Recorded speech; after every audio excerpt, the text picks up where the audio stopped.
Hi, welcome. I hope you're doing well. So today I wanted to talk about how I believe critical thinking and wisdom are needed in order for us to have better conversations.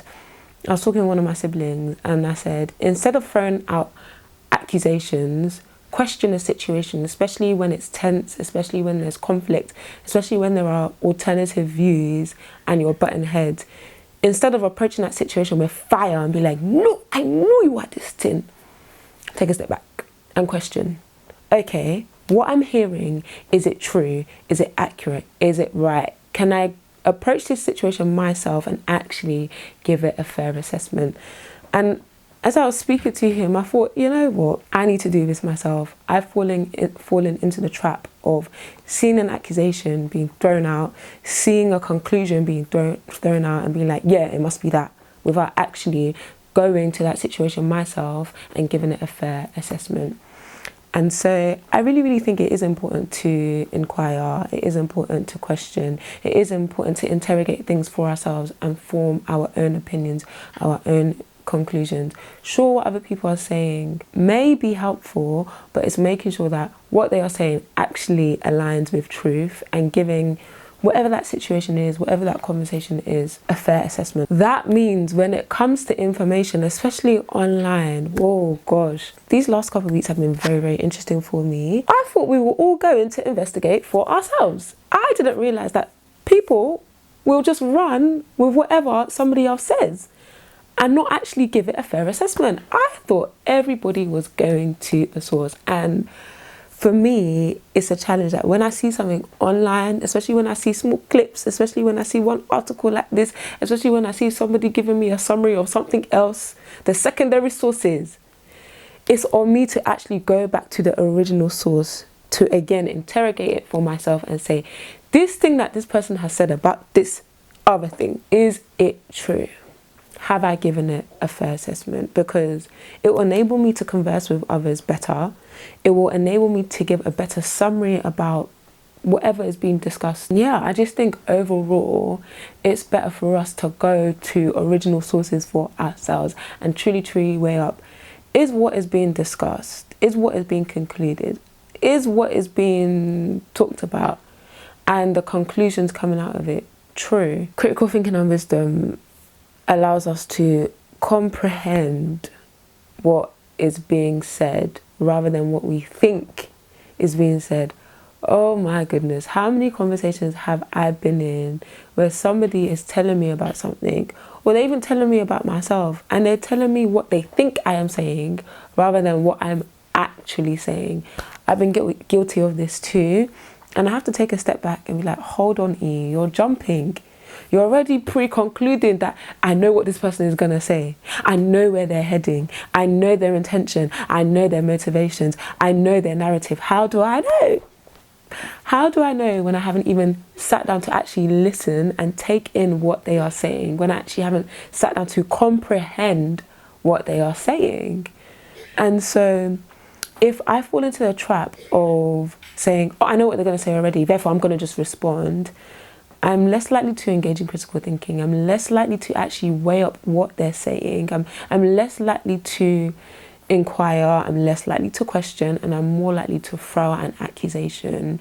And that conversation is probably not going to be fruitful because I've already decided what they're going to say, responded from that place, rather than responding from what that person is actually saying. And I find in conversations where, whether it's me or somebody else, I find in conversations where I've prejudged or pre-concluded what somebody has said, we tend to go around in circles. Because I've either misunderstood something or they've misunderstood me, and we're not taking the time to actually comprehend and understand what each other is actually saying. I want to have better conversations. I want to have fruitful conversations. So that means questioning instead of accusing, going to the source directly myself instead of just running with whatever anyone else has told me.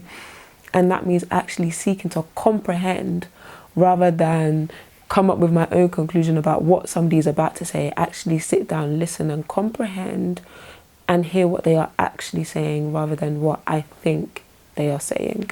I've also come to realize and accept that we all come with our experiences, we all come with our lenses, right? We all come with our biases, we all come from different cultures, different backgrounds. And so when I'm approaching a conversation, it is to my benefit if I'm aware of this. Again, it will allow me to engage more wisely in conversations. It will yield to better conversations. I'm less likely to go around in circles, because when somebody is saying something, I'm not just seeing it through my own lens, I'm also stretching a hand to say, okay, where are you coming from in terms of your culture? What's actually the norm in your culture that makes you feel like you can say this thing? And where can I even extend a hand of grace, even if I may not agree? Where can I extend a hand of grace because there are cultural differences, because maybe I'm biased in a way, or whoever I'm talking to is biased in a way, which will yield to fruitful conversations and hopefully maybe even lead to a change, whether that's myself or the other person, change in perspective that is healthier, that is better, that is more conducive to fruitful living. A while back I did record a video on critical thinking, so if you want to check that out, I wanted to read Proverbs 3 from verse 21. It says, "My child, do not let these escape from your sight. Keep sound wisdom and prudence, and they will be life for your soul and adornment for your neck. Then you will walk on your way securely, and your foot will not stumble. If you sit down, you will not be afraid. When you lie down, your sleep will be sweet." Proverbs talks about reverence for the Lord being the beginning of wisdom. God's ways are right, perfect. It brings life. And God is kind. God is kind, he's considerate, he's patient. He's fair in his judgments. And so when we reverence the Lord's ways and we walk in his ways, this will also reflect in our conversations, in the grace and the kindness and the patience and the consideration that we extend to others. And as a result, it will yield to a life of wisdom, a life of security. I'm sure we're less likely to reflect back on a conversation and think, oh wow, I really didn't listen to what they said. These ones where you're tossing and turning at night, thinking, I wish I said this. I wish I didn't say this. I wish I was more patient. I wish I didn't cut them off. I wish I just. Whereas when we're moving with wisdom, we are considerate, we are patient, slow to speak, quick to listen.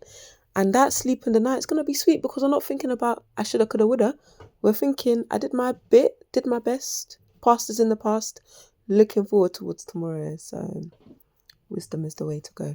When we follow in the way of the Lord, we become people who seek peace, who seek to understand rather than just seeking to win an argument at all costs, regardless of the effect on that relationship.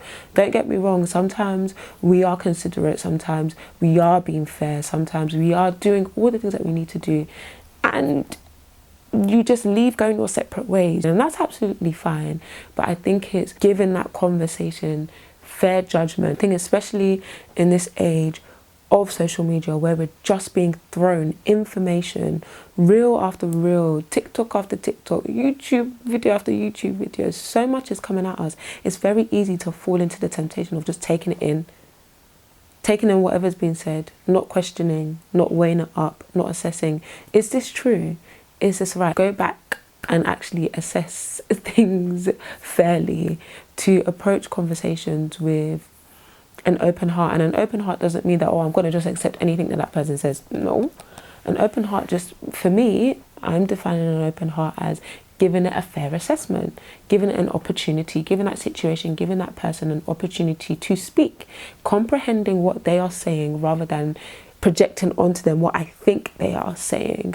You know, going to the primary source and really questioning, is this what is this thing saying? What is this person concluding from their perspective? How does this align with what I think? How do I weigh this up? How do I assess this? What conclusions am I coming to after that fair assessment has been made? Anyway, these are some of my thoughts. I hope they make sense. I'm trying to put them together in a way that's cohesive. Please don't forget to subscribe, like this video, share this video, and I'll see you guys in my next one. Bye.